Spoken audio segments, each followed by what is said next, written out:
Welcome, everyone. This is a live video broadcast as part of our Living in Oneness Summit program. It's great to be with you today.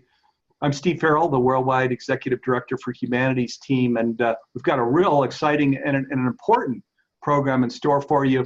I'm here with my special guest, Kevin Adler. Kevin is the founder and the CEO of Miracle Messages, a nonprofit that reconnects our neighbors experiencing homelessness with their loved ones. This is, again, an exciting and an important program, and we invite you to stay tuned for the full hour. As we get started, I want to invite you to share your questions and comments in the chat window. Again, this is a live program, so we'll be taking your questions here a little later in the program. You can share questions by just depressing the chat window there on the bottom, and we can pull up your questions and get to them. Okay, a quick introduction to Humanities team as we get started. In Humanities team, we believe that there is only one presence, the divine, that we're all emanations of the divine. It's true for each of us in all of life. It doesn't matter how far our lives may be from reflecting this truth, it's still true. Our invitation is to live in communion with the divine and be an authentic expression of the presence, peace, and power that are our true essence. When we do this, we live in sacred relationship with the divine and each other. We don't need to be perfect or even excellent. We're invited to simply receive God's love and be an expression of that, each in our own way, to the best of our ability. In this way, we add to the light in the world and create processes that protect and nurture humanity and all of life on our precious planet. We can be intentional about this so that we live this way each day. When we do this together, we create the flourishing world that many of us are calling forth and that we believe is our destiny. Okay, as we get started, I'd like to give my special guest a proper introduction. I'm going to read a brief introduction for my special guest now. Kevin Adler is a social entrepreneur dedicated to a world where everyone is seen as invaluable and interconnected. Currently, Kevin serves as the founder and CEO of Miracle Messages, a nonprofit that reconnects our neighbors experiencing homelessness with their loved ones and us. Today, Miracle Messages has reunited 162 families with an average time of disconnection between the person and their family of 20 years, with 20% resulting in housing and 80% in a positive outcome at a fraction of the cost of other interventions. He received his master's in sociology at Cambridge and his BA in politics at Occidental College, where he is the 2018 Alumni of the Year, and where Barack Obama's favorite professor said, in 40 years of teaching, Kevin is the single best student that I've ever had. Amazing. Kevin's been honored as a TED resident and Ashoka American Express Emerging Innovator. He has given talks at TED, Stanford, UC Berkeley, Google, and many more. Kevin's work has been featured widely, including in the New York Times, NPR, on a billboard in Times Square, and Now This, whose 2 videos received 47 million views and 500,000 shares. Kevin never learned the word stranger and tries to live accordingly. And welcome to our Living in Oneness Summit program. Kevin, it's great to have you with us. Hey, wow, that bar was set pretty high there. I'll do my best to speak from the heart here, but it's great to be on the program, Steve, and honored to be here and speak with you and some of your guests. So, boy, and back at you, Kevin. I mean, we, as you know, I just have the greatest respect for you and this organization you've created, Miracle Messages. Wow, just Godspeed to you year round. But, and of course, this program is here December 6th, so we're just a couple weeks from Christmas. Yeah. And Christmas, of course, is all about celebrating Jesus's birthday, but it's about also bringing into the world, practical and tangible things that were examples of his work and teachings. So, which is certainly what we've got here in your work. Yeah. So, Kevin, let me just start, kind of with something that was fascinating to me when I met you, which is that you shared you were in the technology world, and I'm sure you had a great job, and then you felt a calling to leave technology to create Miracle Messages. So, and that must have been, you hadn't like sold a company and developed all this wealth or anything. You were in the technology world, and then you just up and left to start this nonprofit. Can you share that story? Because that must have been quite an epiphany. Must have been a lot of things that happened. Yeah, no, So like any great story, it's a lot more nuanced than it seems on paper. I think the public version, the kind of story that's often shared that when Miracle Messages is talked about, is I had been working in the education tech space, working at an ed tech incubator, and had been in the ed tech space for a while, really enjoyed it. I came from public schools, kindergarten to 12th grade, had never heard of the Ivy League schools, had never heard of a liberal arts school as I was going off to college. So I've always had a heart for people who came from pretty humble educational experiences like myself. And I saw the resource disconnect between people I went to college with and grad school with compared to my friends from Livermore High and Christensen that I grew up with. So that was the motivation. But, day in and day out, you're sitting in front of a laptop, you go into an office building and you have this passion for making a difference. And then you leave and you're like, did I make the world a better place? Did I help those students from Livermore and from other communities, maybe where they don't have quite as many resources? And there was a growing disconnect between how I was spending my time and how I envisioned my life unfolding.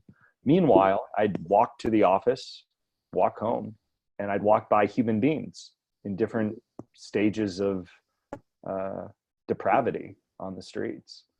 And, I had an uncle who was homeless for about 30 years, but I never looked at him as a homeless man. He was just my beloved uncle. And after he passed away, I started thinking really for the first time that the people I was walking by on the streets, that's someone's uncle or aunt, that's someone's brother or sister, that's someone's son or daughter. And what would it look like to maybe have a conversation, not trying to save the world, not trying to do anything, too magnanimous, frankly, just trying to have a conversation and almost help myself, help my sense of empathy and sense of who I am. And I started talking to people on the streets and hearing their stories. And I was frankly shocked by what I heard and what I saw. I did a side project. So, the brief little, tableau, I'm sitting at the gravesite with my dad of my uncle. And we're having a conversation on the significance of a grave for Uncle Mark. And, I thought it's a beautiful gesture, but I don't learn anything else sitting at this stone slab with his name on it and his day of birth and death than I already know. And yet I'm going to go home and pull out my smartphone, and scroll and see status updates from every friend, acquaintance I've ever met. And so I asked this question that really has guided the work with Miracle Messages, which is, how would Jesus use a smartphone? How would Jesus use a GoPro camera? How would Jesus use technology and storytelling tools? And I started a side project where homeless volunteers wore GoPro cameras around their chests. And I invited them to narrate their experiences of what life is like. Again, no plan to do anything other than have this little side project of empathy building. I get the footage back, Steve, and I'm just appalled. See children consistently look back, grab their mom, grab their dad, say, why is that man on the street? And then half the time the parent yanked them away and scold them, the other half the time almost letting the child guide them to the person. And I always wondered, how much more trusting will that second child be as an adult 20 years later? But the other thing I heard over and over again was, I never realized I was homeless when I lost my housing, only when I lost my family and friends. And that was the angle that led me to take a walk and start offering Miracle Messages. And I'm happy to share that story, but that culminated in me leaving my job to do Miracle Messages full time. And, the one other piece I wanted to just share kind of open and candidly, the role that I had at the ed tech startup, I wasn't very good at. And, the initial vision was chief people officer, and you're going to build culture and empathy and product direction. And we ended up needing a technical sourcer, right? Like, just go on LinkedIn and find CTOs. And I'm like, this is not my skill set. And my boss at the time, the CEO, I was the third co-founder, he's the primary founder. He gave me some feedback that really has guided my life since. He said, Kevin, you've told me very vulnerably and openly that there's multiple people we both know who could do this job better than you. And I'm like, yeah, that's right. Like, why aren't they doing it? He said, can you name anyone else who could do the work, helping tell the stories of our homeless neighbors and humanizing and sharing it in a way that you do? And I kind of paused. I said, I'm not sure. I'm not, no one comes to mind, but I feel maybe uniquely called for that. And he said, that's what you have to do in life. You have to find what you're uniquely called to do and do it. Otherwise, why are you spending your time? And shortly after that, I decided to leave and do this work full time. Wow, God, that was a God job, wasn't it? That he was your boss, that he was, because that's not, a normal boss, as you know, is directing you to, he was trying to make you more productive and stretch into more revenue. And, and he was being a real human being with you, and a person of faith, actually, where he's really directing you in a really powerful and important way that just changed the whole course of your life. I had always loved the verse, 1 Corinthians 12:7, to each of those is given spiritual gifts for the common good. I don't know if I ever embodied it. I don't think I ever manifested it. It was a beautiful turn of phrase. But I said, what does that truly mean to each of those? Not, they could have said everyone, but each person is given spiritual gifts.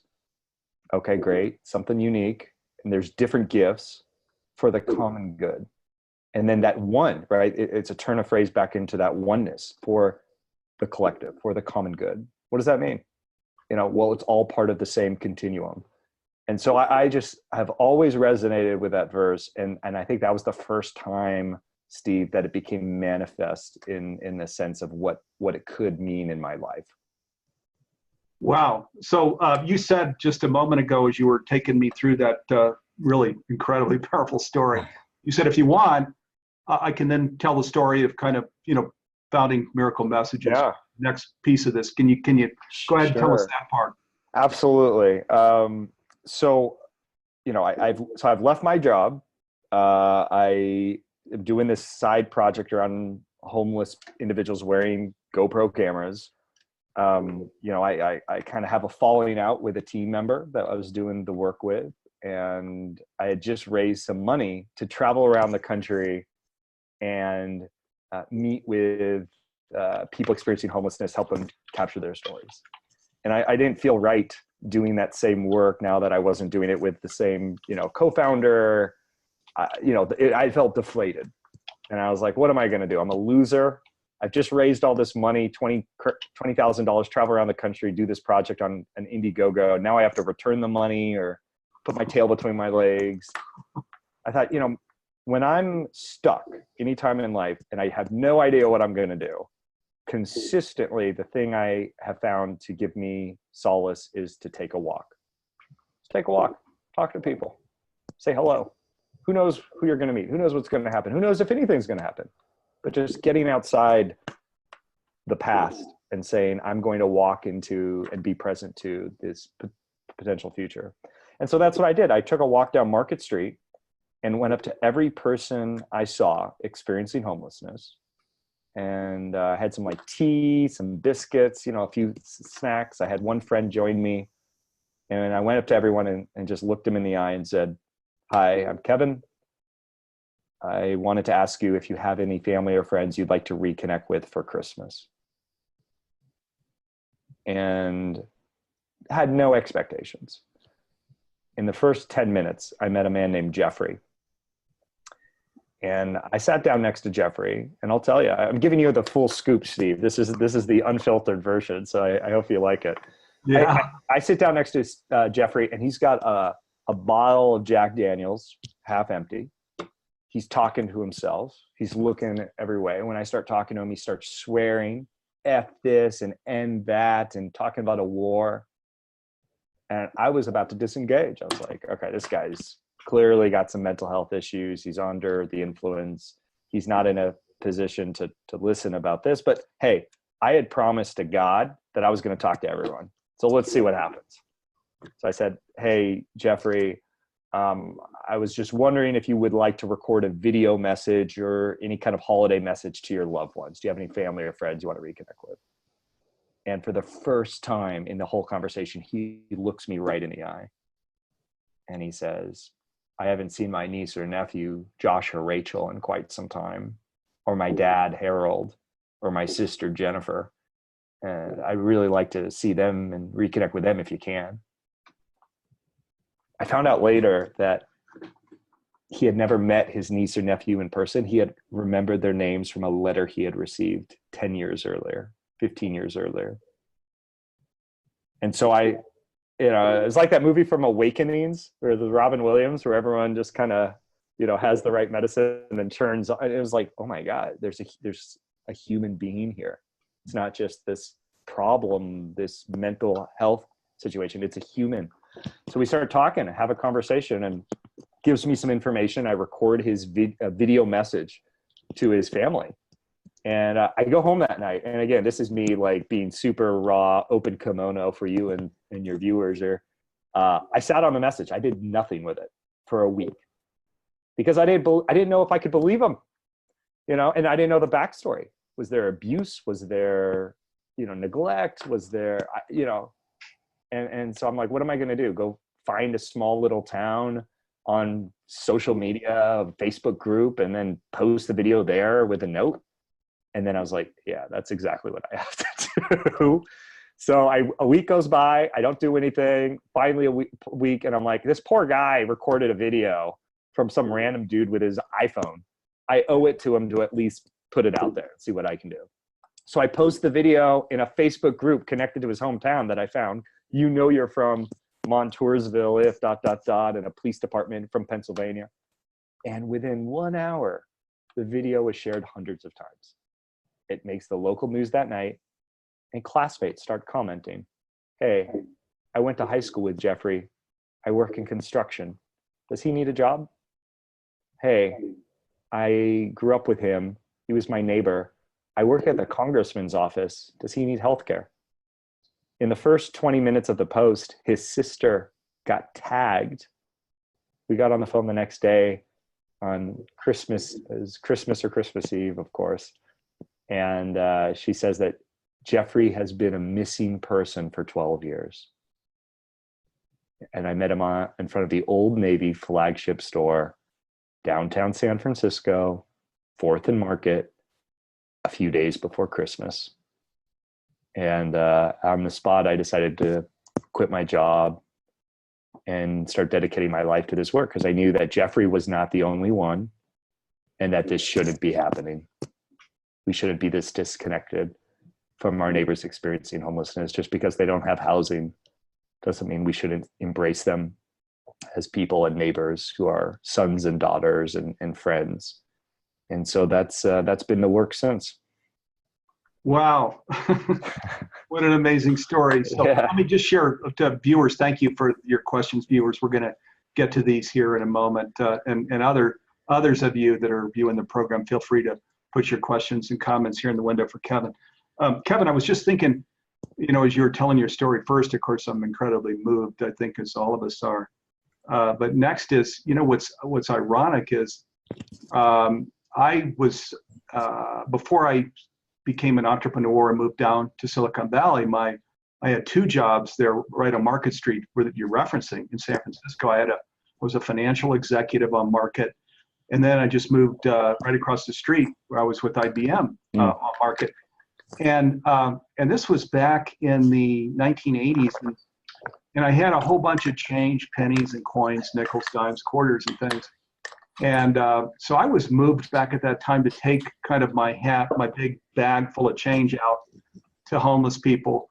And I'd stop and just, give them a bunch of change. And then I'd have sort of a small conversation with them.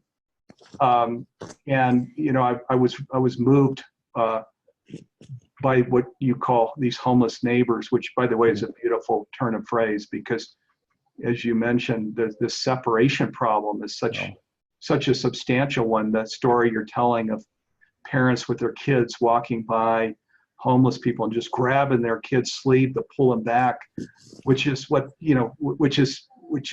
aggravating this problem. But I unfortunately, I didn't get the insight didn't come to me to go these many steps further as you have. with miracle messages. So it's so incredibly inspiring.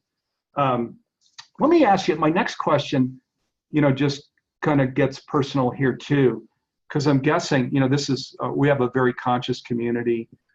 So all of the viewers here are conscious and that are into service for humankind and the earth. But this, this personal decision, when you've got the kind of education and background that you have, and you would have been hired, as you know, very easily by so many technology organizations, and to just up and leave to do the work. And now, you're challenged by fundraising and just scaling your organization and so on. If you could talk a little bit about that, because I think for all of us, this issue of just disconnecting from a prestigious job and then following your calling, it's a very hard thing to do. When I left Silicon Valley myself, it was incredibly challenging to leave all my friends and business organizations. But at least I had sold, a couple of companies. So I had a way to slingshot, if you will, my philanthropic work. You didn't have that slingshot mechanism, so it was even harder. Yeah, so the trick is not to sell companies and not to make any friends, and then you're easily able to do whatever you want to do. Yeah, I mean,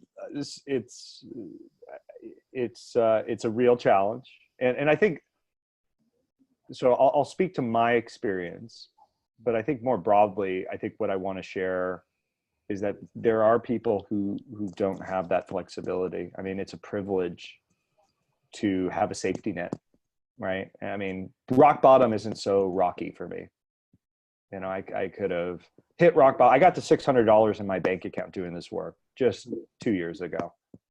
And so, miss rent or the extra money doesn't come in, I can go move in with my dad in Chicago, right? And it's not long-term sustainable plan, but I have friends that I can stay with. There's social capital, there's community. I think the sacrifice that Christ made for us, when I think about a person who was essentially homeless his entire life, going from place to place, I think, gosh, I'm not homeless doing this work. I'm sleeping in a very comfortable bed every night. I have plenty of food. I have friends. I can travel around and give speaking engagements. I can meet people like yourself, Steve.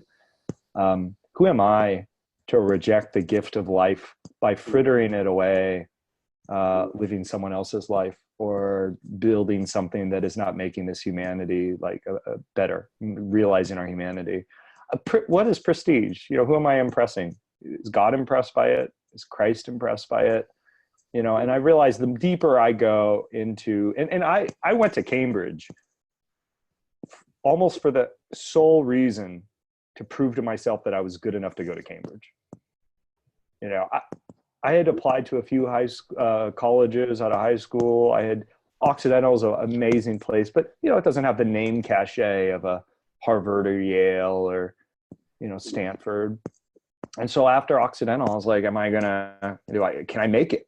And you get there, and you've been there, Steve, at top boardrooms or selling companies, and you realize it's not that the people are all that much smarter than anyone else or all that much capable. It's really this sense of belonging, or to phrase it negatively at times, a sense of entitlement that you're such and such material. You belong there. You deserve to be there. And so I just always felt this primary belonging to God and this primary belonging to my fellow human beings. I feel like I never learned the word stranger. That's really heartfelt. I try to treat everyone as a best friend. And I think as it relates to homelessness, you gave an incredibly generous introduction to me. It's felt very humbled by your words there, Steve. If you had started the show over, we said, okay, we have today a guest, and he is a housed person. Let's give it up for him. No name, no backstory. People, we'd have one participant, and then they'd probably drop off. What is he going to talk about? And that's what we're doing for our neighbors on the streets. We are defining them by their lack of one physical need. You know, the base of Maslow's pyramid should be met for every human being, and it should be a human right to have those needs met: food, water, shelter, clothing, housing. But is that all that it means to be human? And is that all that we can offer each other? What about belonging? What about love? What about security? What about self-actualization? What about purpose?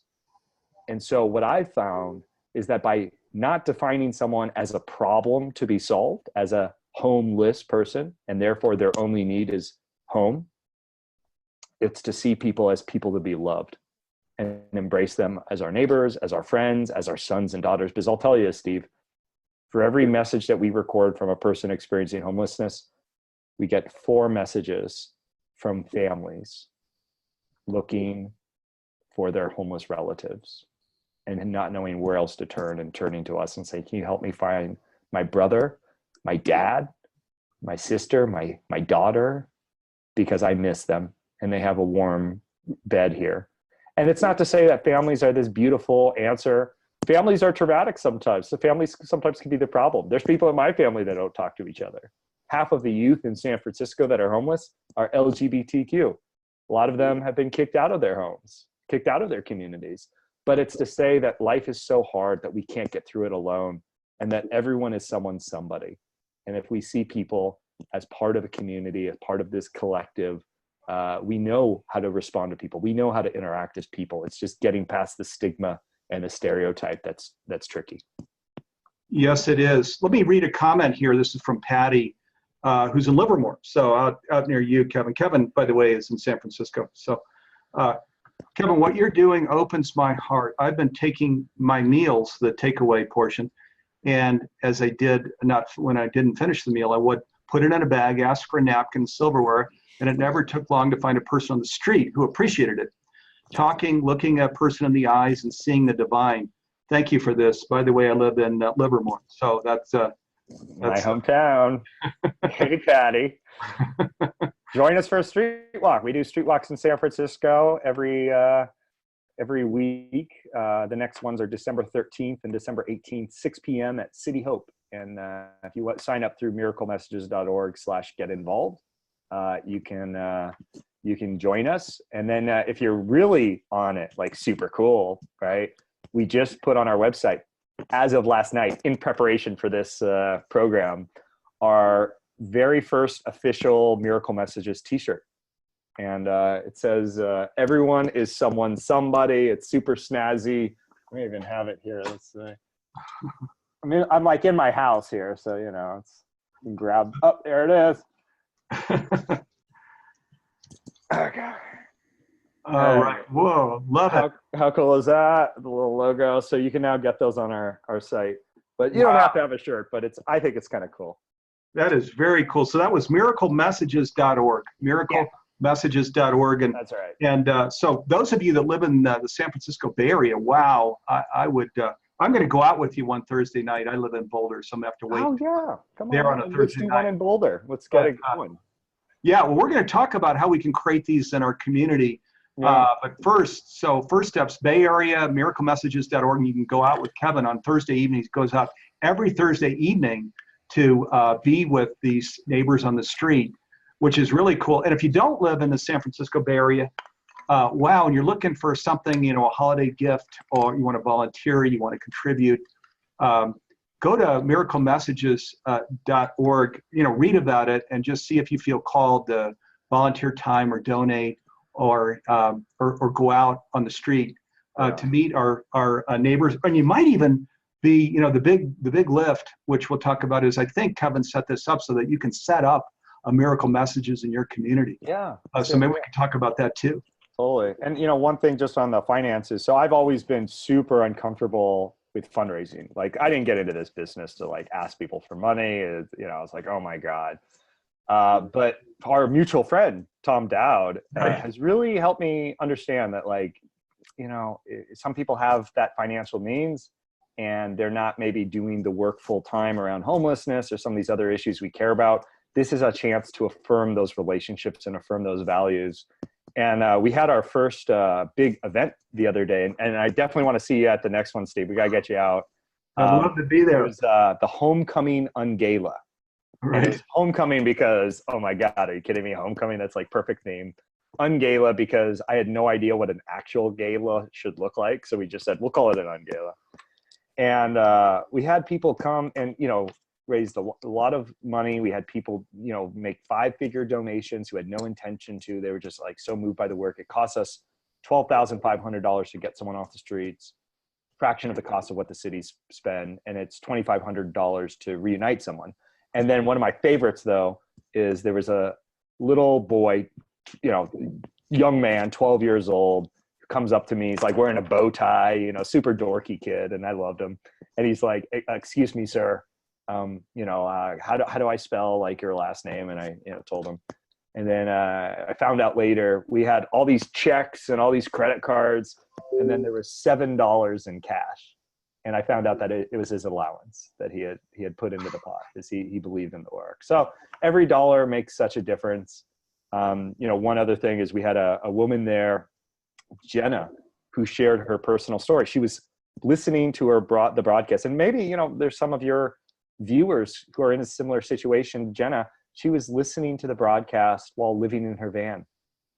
NPR did a program on miracle messages, and she heard us on the radio while she was living in a van.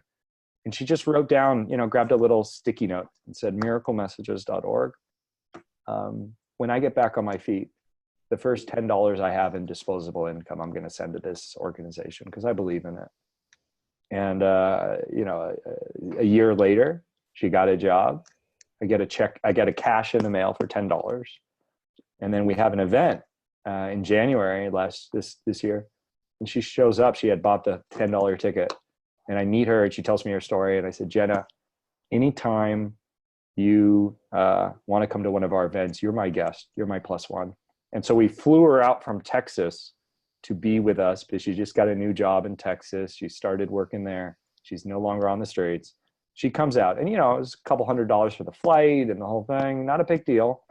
And you talk about the way God works on these things. And this is not like prosperity gospel stuff. Like, we're not, but she comes and she brings a friend of hers to the event. The friend was so moved by her story, that friend gives, a few $1,000s as a contribution. And I'm just like, this is what God wants. Like, if we're so protective of our resources, so protective of everything, but if we allow him to multiply, and it's not just money, it's time, energy, attention, our love, our capacity to love, he's going to multiply it over and over again. And so I've been, very much supported and held by that ability to trust others to be on the journey with me.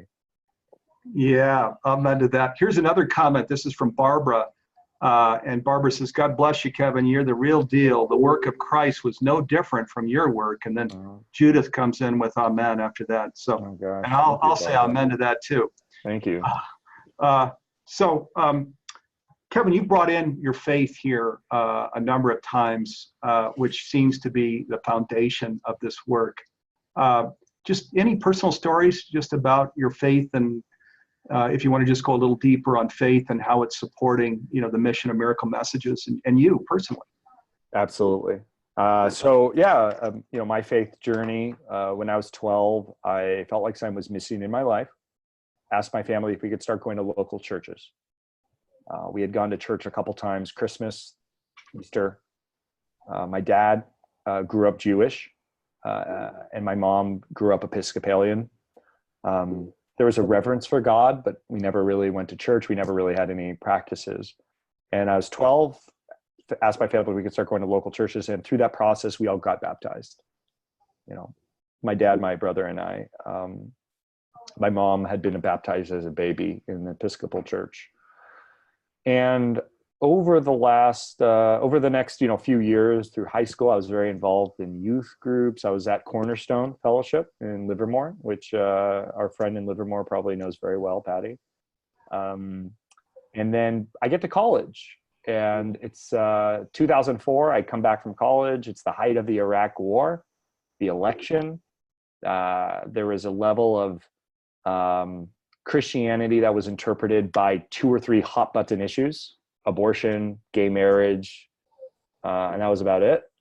And I thought, this isn't what's representing who I am, right? Whatever your stance on these issues in alignment with the gospel, this isn't the loving message of Christ. This isn't the embracing our neighbors as ourselves. This, you know, so I kind of stopped going to churches on a regular basis. You know, I felt a resentment. I felt a resistance. And that's been a journey. I mean, I've always had this deep love of Christ, but I've always felt like I go to these churches and then I find myself almost unclasping my hands when it gets so judgmental or conservative or political, Right. you know? And I'm just, you know, speaking candidly. So what's happened though, is in the last 6 months, really, I've started practicing more contemplative practices, meditation, mindfulness, learning to do something I've never done before, which is learning how to be my own best friend. You know, and I mean, inviting God and the Holy Spirit in, but like not depending on other people, not depending on some pastor or girlfriend or, you know, friend of mine to give me my sense of self. And I've stumbled on this incredibly rich tradition of Christian mysticism and Christian monastic life of, you know, desert brothers and sisters who were persecuted at the time of Rome and pushed to the outskirts because they didn't believe in the hierarchy of the church that was resembling the state. And they, you know, developed personal, profound relationships with God and practiced in silence and meditation and solitude and introspection and vulnerability. And so I'm now developing that, you know, set of experiences. I've been following, you know, as kind of went down to Albuquerque and met Richard Rohr at the Center for Action and Contemplation. Follow his daily meditations, which are wonderful. I have joined this project through Harvard Divinity School called the Formation Project. And it's a year-long program, 3 months of spiritual discernment and kind of deciding our practices and getting an inventory of our lives and understanding ourselves and our goals. And then 9 months of spiritual formation, mostly Christian, but not all, in terms of the other people in the program, you know. And then the culmination is a year from now, making a vow to God and to ourselves and to each other that we're going to live into for the next year. So I now, you know, go back to these churches, these kind of, you know, mainstream, non-denominational, slightly evangelical churches, and I don't have the same resentment or resistance because I've realized that I'm forming a foundation that I've needed for quite some time to feel aligned. Because, you know, someday I'm going to have a family, God willing, and I'll have, you know, kids. I want to be able to bring them to the kind of congregations that I grew up with, but without the kind of asterisk next to it, without saying, you know, so I really want to be that shepherd and have that foundation in the household. So right now, I'm spending a lot more time learning how to be, you know, my own best friend, do what I call get a PhD in myself. And that's something I'm committing to for the next year and learn how to not be nurtured by other people and nurture other people all the time, which I'm pretty good at, but learning how to allow God to nurture me and learn how to nurture myself. So that's kind of where I'm at right now, but you know, very much driven with a deep love of Christ as a Christian. Just sometimes the vehicles that we use to drive towards God sometimes are imperfect and break down, but that just means we get out of the car and we kind of walk on our own or walk with others. So. Yeah, amen to that. I grew up myself in of course, in the Catholic Church, actually, as an altar boy and all of that. But could see the inconsistencies you're talking about, and this whole malevolent God thing of judging, and that we should be fearful of God and things. I was like, you know, I don't really feel into any of that. Where is this coming from? Because my own experience was always this benevolent God that was like bringing me everything and 100%. like GPS, just guiding me to things and then supporting me on my journey. So I didn't ever get the malevolent thing. You know, it was a benevolent thing. Father Thomas Keating he just passed. Yeah. And I don't know if you've heard of him. He was here in Snowmass, Colorado. Yes. He was one of the signers of the Oneness Declaration, you know, and, you know, supported our work. Paul Farini, I don't know if you've heard of his books. I don't know him. But he brings in also this whole, the Jesus, you know, the Christ that you're talking about. You know, what I consider to be the original teachings, really the more the mirror of his life, as opposed to some of the things that it's kind of been extended out in some of these other directions that I'm not sure if Jesus were alive today, he'd want his name on. Yeah. Can I ask you a quick question, Steve? Yeah, of course. Is that allowed? You know, I yeah, haven't heard absolutely. It, like, This is Barbara one. Walters, and I don't want to, you know. Yeah. But so the thing I didn't mention in my story about coming to faith is I grew up with that level of unconditional love from both my parents. I mean, they had problems. They both grew up in broken homes. They never built a foundation for themselves as a couple. Like, they separated. It wasn't healthy romance, but they agreed on one thing, which is how to love my brother and I. And because of their love, and I only can understand it in retrospect, you know, now as a 33-year-old, but I realized that I was swimming in loving waters growing up, being trusted, loved, open. You can do anything. We believe in you. And I wanted to know the font or the wellspring by which those waters flowed. And that's what brought me to church. And the question I have for you is, you know, given this seems that that's maybe atypical, that there tends to be more of a focus on like the fear, the judgment, the damnation, you need to go to church, it's obligatory. Why is it that so many of our brothers and sisters in Christ feel this need to induce the fear of God into their children as a way of bringing them to a body of Christ that, you know, frankly, you know, if you look at the numbers, it's not a good approach because it leads them 10, 20 years later as adults to have falling outs and, you know, being frustrated. So I'm just curious why that is. Yeah, well, that's a good question, and I'll share my thought about that. But I think in faith, you know, in religion, in spirituality, more than anything else in the whole world, there's a concern with getting off the accepted path. There's a bigger concern here. I mean, in politics, in economics, in healthcare and relationships, we could go on all the spheres of society. There's people sense they can be creative, they can be imaginative, they can try new things, they can be on the road less traveled, and it's safe. But here, in when we're talking about religion and faith and spirituality, where we grow up with the sense of, well, we need to be fearful of God, and there's, after all, there's a judgment day, and there's a hell, and all these things. There's a fear. There's a fear of, even though I think from that we were guided through our inner self to the kinds of things that we're talking about, a loving God, Christ's example, all of these things. People, I think, as they're going back and forth with their conscience, with the inspirations that they have, with their inner self, versus the dogma of, no, this is how it is, this is how it works, this is what will happen at the end of your life.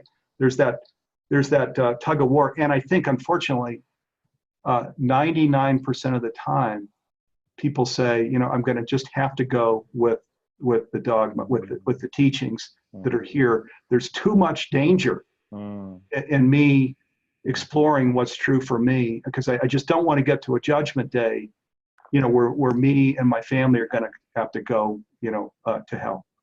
So that's what I think is there's just fear.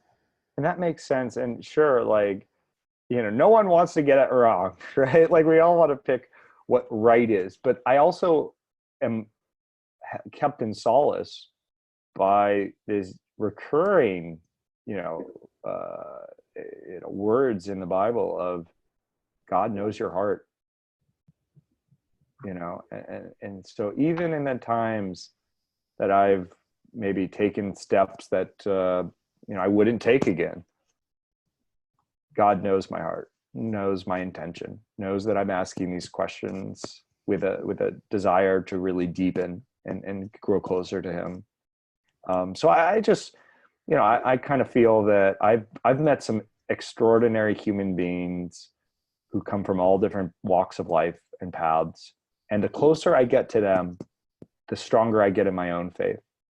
This whole thing about the contemplative practices, this came from my partner. I'm head over heels in love with her, and she's had a negative experience growing up with churches in Germany. She's not at a point where she's wanting to investigate that again. I get to spend the rest of my life, God willing, loving her as best as I can, right? That's good enough for me. And, she's developed these incredibly nurturing, compassionate practices to get away from the, trauma she had in her own life. And as I partake in those practices, meditation, mindfulness, silence, solitude, I'm like, oh my gosh, this is bringing me closer to God. This is bringing me closer to my relationship with Christ. This is unlocking the inner voice that I have that's often an inner critic, and allowing voice to that and saying, oh my gosh, I'm saying that to myself. I'm that harsh with myself. How can I be loving to my neighbors if I can't love myself? And so I'm not afraid. I think I believe in God, and if God is as omnipotent and loving as I believe he is, he's going to know that some random guy named Kevin is putting his heart out there and doing the best he can, so. Yeah. And I'll even go further, Kevin. I think, you're such a great inspiration, first of all. But I think that you and I talked about, I was using the term that when we look out in today's world, in many respects, it's almost like we're partying on the Titanic. So, that we can all see, my God, this is not working. There's this huge decision point right now. And on one side is regression, which we can see.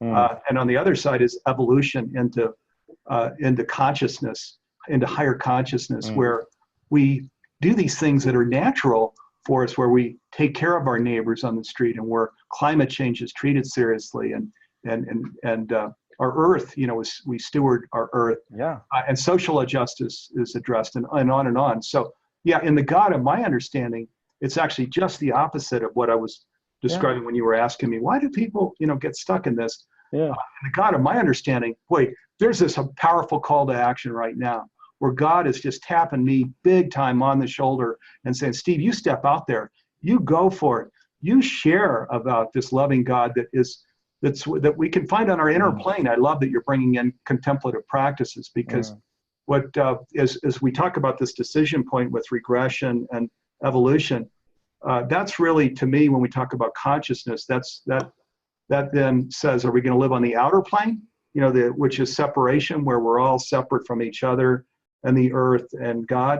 Or are we going to live on the inner plane, where we feel God's presence, and we feel our neighbors on the street, and we feel this? Where are we going to live?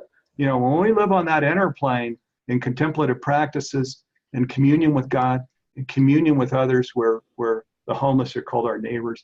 Now we got it. That's the evolution journey, and that's where we got to go.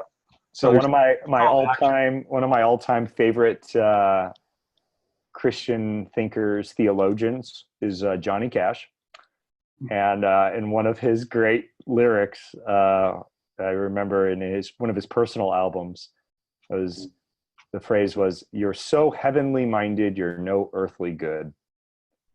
And I remember thinking about that. And I said, I'm excited for the afterlife and what awaits. I'm excited to return to that which we're always part of.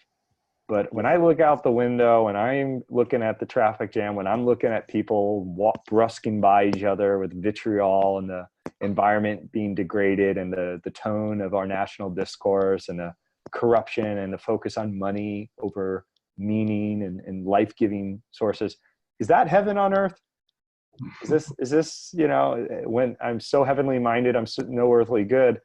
Well, what if we tried to reconcile those two? What does that look like?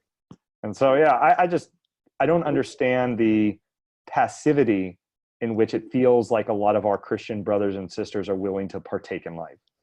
And frankly, I even see that at the church services. You can go there. Oftentimes it's almost like a movie theater format. And this is, these are the churches I go to. These are the churches I love. And you have, a slightly charismatic pastor, usually a male, who gets up and gives a, powerful sermon. You have 4 minutes on the wall that you are allowed to kind of interact with each other and say hi awkwardly. They give the sermon, music begins, you're moved. Then there's prayer teams at the side wings, and you go and bow your head in prayer and take communion. And I just wondered, that moment of taking communion and going and speaking to the prayer teams, that's where the service should begin. This is us being active. You know, the rest of the time I could have just sat there and watched it over the internet, you know, watched a video of it. And so I just believe in this activated, personalized, vulnerable and broken, but ever flowing relationship with God. And that's what excites me. So. Yeah, amen, brother. And that's why we're blood brothers here for sure. I'm in the same camp. Let me read this is something from Jenny. She says, my son got caught up in drugs after a head injury and was homeless for months. He is healing now, and his radiant heart feels for others. He could help facilitate miracles on Maui, where there are many homeless. We'll be in touch. So, hey, go Jenny. Well, Jenny, can I come and visit? Like, is there a flight to Maui? I mean, I know it's a big sacrifice, but I would be more than happy to help out. So. All right, and another one, Chris shares, I think you're right, Chris shares, Kevin, I think A Course in Miracles would be very helpful for your meditation practice. So thank you. I'm going to add that to my reading list. Yeah, that's awesome. So thanks for that, Chris. So Kevin, let's get to here, because we've got about 4 or 5 minutes before I got announcements and things I want to make. First, miraclemessages.org. Boy, I want to just invite people. Go to the site. You can see Kevin's TED Talk also from the site. Go to the site, read about Miracle Messages. This is the real deal. And it's set up as an organization that not only is helping people directly through Kevin's outreach and his team, but also, at least in my understanding, you can set up Miracle Messages in your own community. So I want to just talk about that for a minute, but also invite you to contribute if you'd like to make this part of your holiday gift giving. Wow, what a great nonprofit. Miracle Messages, really invite you to contribute to them if you feel that might be something really cool to do. Kevin, how can people can people set up a Miracle Messages in their community, and how do they do that? Absolutely. Yeah. So, I mean, the first step is to sign up on our website, miraclemessages.org/get involved. So there's a get involved link that you can see if you go to our website. There's two main roles that we have volunteers fill. There's volunteer detectives. So these are folks who go online, use social media for social good, locate the loved ones, deliver the messages to reunite the families. Anyone in the world can do that.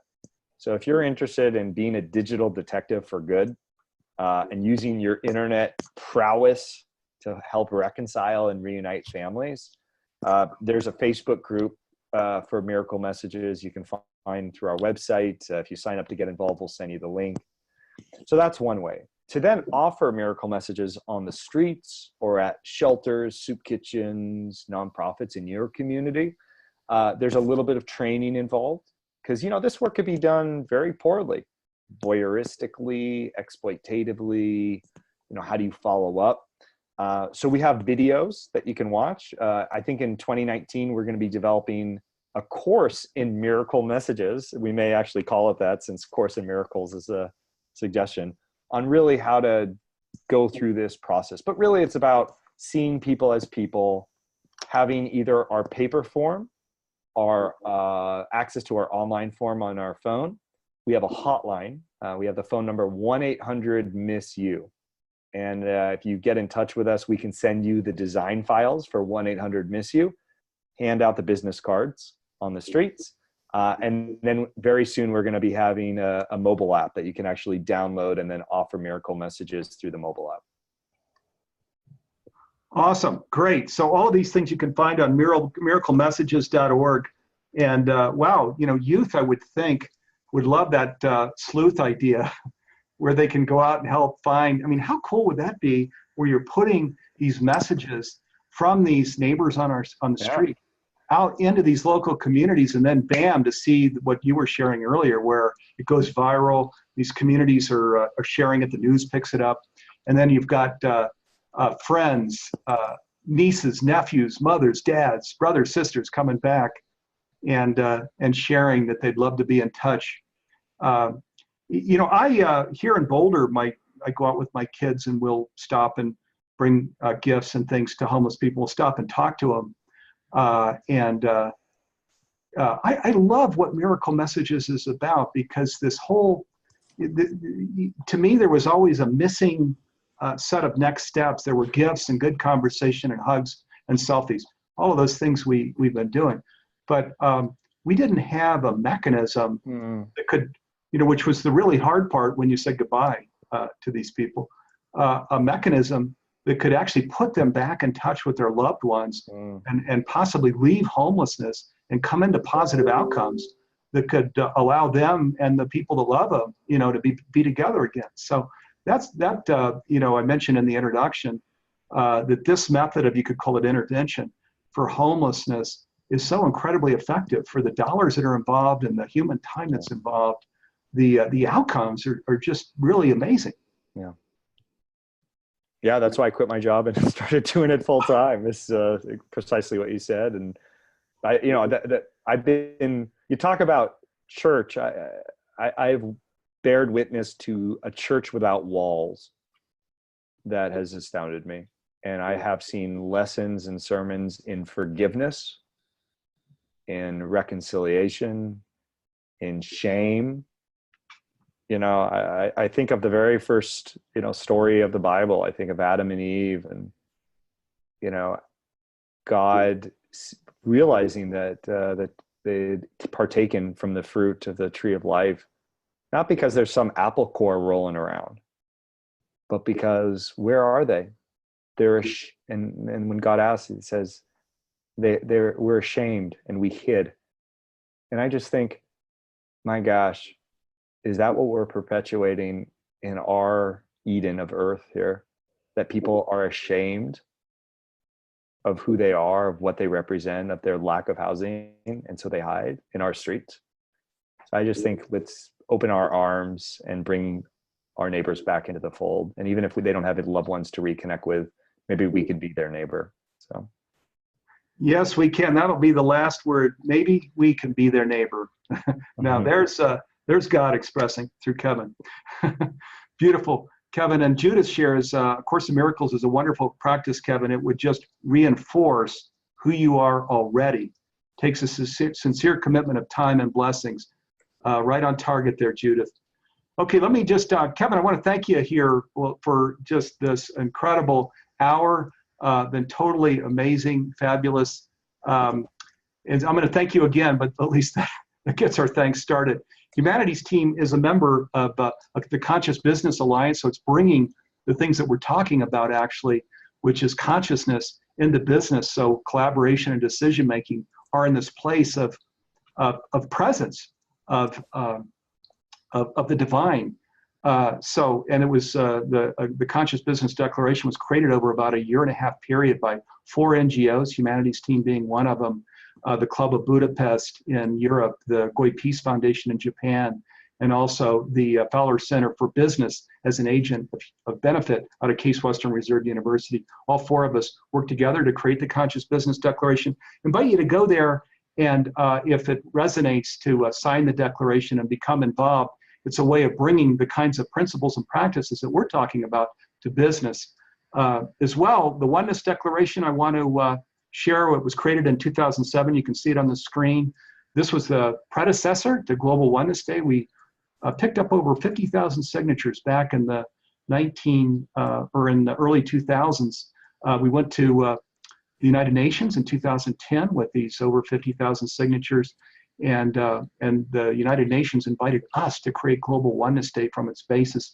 If this resonates, what you're seeing on the screen, I invite you to go to humanitiesteam.org.